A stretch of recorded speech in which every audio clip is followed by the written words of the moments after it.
continuing on, a lot of hockey conversation coming up as the draft is over and free agency starting up, but also something that we've teased, but it's official now.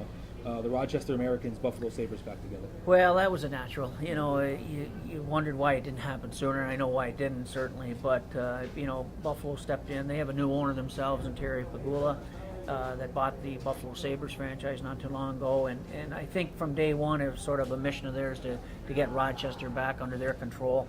I mean, it's a natural. Rochester had been with the Sabres for so many years, and then they parted company for a lot of reasons we don't have to go into.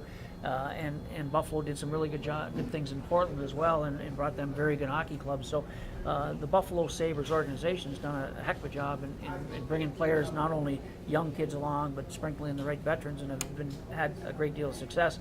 But it's a natural for them, and they bought the Rochester Americans, so we have another AHL team. It's going to be owned by an NHL team, and sort of seeing maybe a little bit of a trend here. As you see NHL teams starting to get more involved in ownership at the AHL level, and that's something that's we've talked about internally in our office, certainly, and you may see more of it as we go on over the next several years. But Buffalo will do a good job in Rochester. They've got the resources to make it work there. I think the previous ownership that just sold did a real good job of trying to bring the franchise back and stabilizing some of the issues that they had in there, and it was probably the right offer for them to move aside and let the Buffalo Sabres take over the control and the operation. I guess there's another domino to fall now, and I guess we'll probably have to wait and see how that's going to pan out. But obviously now the Portland Pirates, who had the Buffalo Sabres in there, currently without an affiliate, and obviously the Florida Panthers, who are in Rochester, currently waiting to see how they go. I assume in the next couple of weeks that'll all kind of iron itself out. I think you're probably going to hear maybe next couple of days. I believe there's supposed to be an announcement coming today or tomorrow out of Portland as to what their plans are. I certainly know what's going on, being on the Board of Governors, but those are things that are released by the member clubs or released by the AHL team. It's not something for me to be releasing what other teams are doing. As we've talked about many times, we worry about our operation and other teams worry about theirs. But I think Dave Andrews, once again, has been involved in sort of orchestrating a lot of moves here that go on in the American Hockey League. It's an ever-changing landscape. It is all the time. I can't remember the last year when we just had the same sort of affiliations and ownership and everything else going from year to year. There's always constant change, and I think in the next few days, some of that's going to come to rest. A lot of it will be official when we get to our league meetings coming up next week, but there's going to be a little bit of change, and I think it's all good for the league, and I think going forward the year after next year, there'll be some additional changes as well. Damon Markowitz along with Bruce Landon, once again another Falcons Weekly Webisode as we take it on the road this week at Pride Stores at 77 West Street in Springfield towards the north end of the city.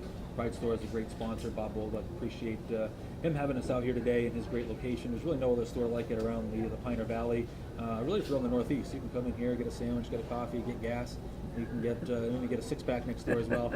You can get just about anything as we continue from Pride Stores here today. And another topic, and this will be the last topic that came up during the week, is the usage of players during the summer. I get a lot of questions about why the organization doesn't use players more in the summer for community events. Some simple explanations as to that. Well, it's simple as they're not around the area. I mean, when the season's over, the players scatter all over the map, really. And if you look at where the players all live, is British Columbia or Western Canada or Northern Ontario or Toronto. We have a few players that are sort of in the Boston area, I guess, or a couple players over the years, and there have been times when we brought in those players. But if you don't have access to the players, and players are also, they've only got a short window of time to enjoy themselves. I mean, they don't, even though they have the summers off per se, they're working at it to get in shape. There's Columbus has their prospects camp coming up, where a lot of the younger kids that were at our camp or at our finish the season with us, guys like Aaron Bogosian, kids like that, will be at the prospects camp along with some other players who played in our team last year. So the players are busy.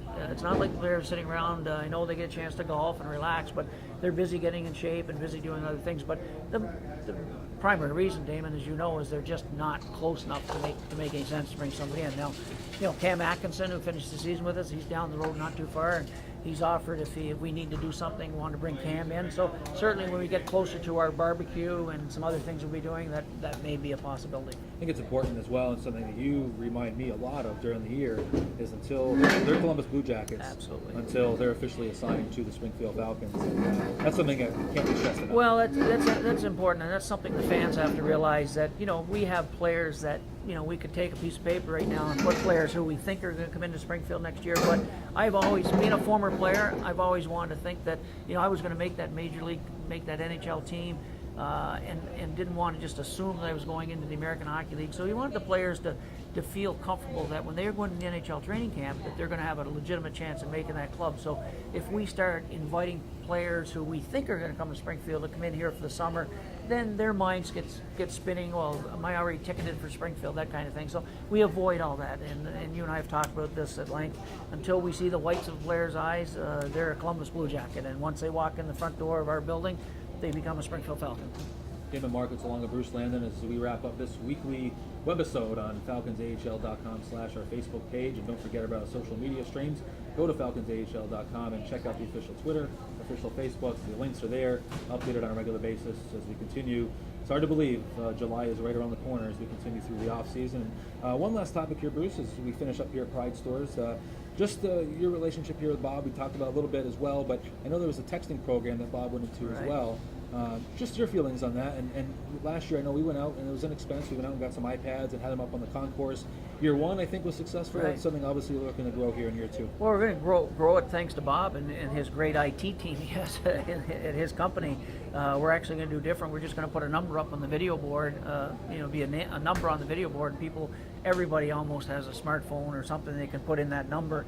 And by putting in the number, you automatically register to win that night. We're going to have 3 gas cards that night. There are going to be 3 winners, a $50 gift certificate, a $25 gift certificate, and I believe it's a $15 gift certificate. So every night there's going to be 3 winners. All you have to do is just text in the number that's up on the video board.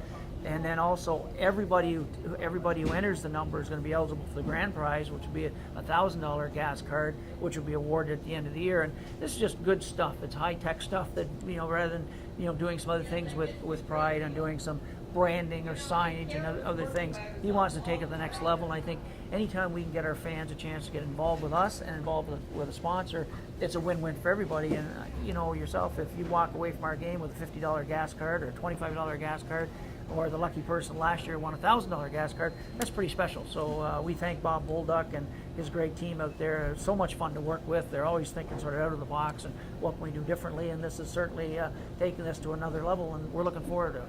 Bruce, thanks for joining us again, and have a good trip down the Hilton Head as well if we don't talk to you before. Well, you'll be talking to me. Absolutely. Thanks, Bruce, and thank you to Bob Bolduc and Pride Stores as we come to you from 77 West Street location here in Springfield. Appreciate Pride Stores for having us out there. Check out Bob Bolduc as I talked to him at the start of this webisode. He recaps everything great that's going on here in the store. Really appreciate it. Don't forget our social media streams on Facebook and Twitter. Thanks to Stephen Hanjack behind the camera once again for helping record the show. Really appreciate it. We'll see you next time.